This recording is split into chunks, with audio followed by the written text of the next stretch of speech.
मोमिनो, तुम पर रोजे फर्ज किए गए हैं जिस तरह तुमसे पहले लोगों पर फर्ज किए गए थे, ताकि तुम परहेजगार बनो।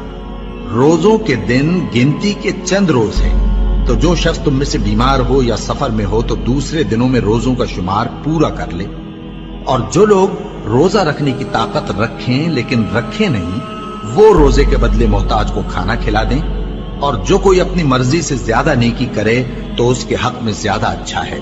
और अगर समझो तो रोजा रखना ही तुम्हारे हक में बेहतर है। रोजों का महीना रमजान का महीना है, जिसमें कुरान अव्वल नाजिल हुआ, जो लोगों का रहनुमा है और जिसमें हिदायत की खुली निशानियां हैं और जो हक व बातिल को अलग अलग करने वाला है। तो जो कोई तुम में से इस महीने में मौजूद हो, चाहिए कि पूरे महीने के रोजे रखे, और जो बीमार हो या सफर में हो तो दूसरे दिनों में रोजे रखकर उनका शुमार पूरा कर ले।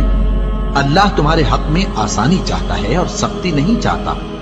और ये आसानी का हुक्म इसलिए दिया गया है कि तुम रोजों का शुमार पूरा कर लो, और इस एहसान के बदले कि अल्लाह ने तुमको हिदायत बख्शी है, तुम उसको बुजुर्गी से याद करो और उसका शुक्र करो। और ऐ पैगंबर, जब तुमसे मेरे बंदे मेरे बारे में दरियाफ्त करें तो उन्हें मालूम हो कि मैं तो तुम्हारे पास ही हूं।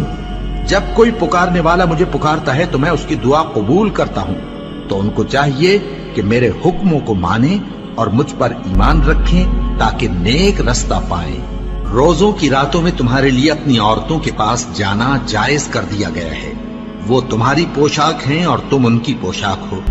अल्लाह को मालूम है कि तुम उनके पास जाने से अपने हक में खयानत करते थे, सो उसने तुम पर मेहरबानी की और तुम्हारी हरकत से दरगुजर फरमाई। तो अब तुमको इख्तियार है कि उनसे मुबाशरत करो। और अल्लाह ने जो चीज तुम्हारे लिए लिख रखी है, यानी औलाद, उसको अल्लाह से तलब करो और खाओ और पियो, यहां तक कि सुबह की सफेद धारी रात की सियाह धारी से अलग नजर आने लगे। फिर रोजा रखकर रात तक पूरा करो। और जब तुम मस्जिदों में एतकाफ बैठते हो तो उनसे मुबाशरत न करो। ये अल्लाह की हदें हैं, इनके पास न जाना। इसी तरह अल्लाह अपनी आयतें लोगों के समझाने के लिए खोल खोल कर बयान फरमाता है, ताकि वो परहेजगार बने।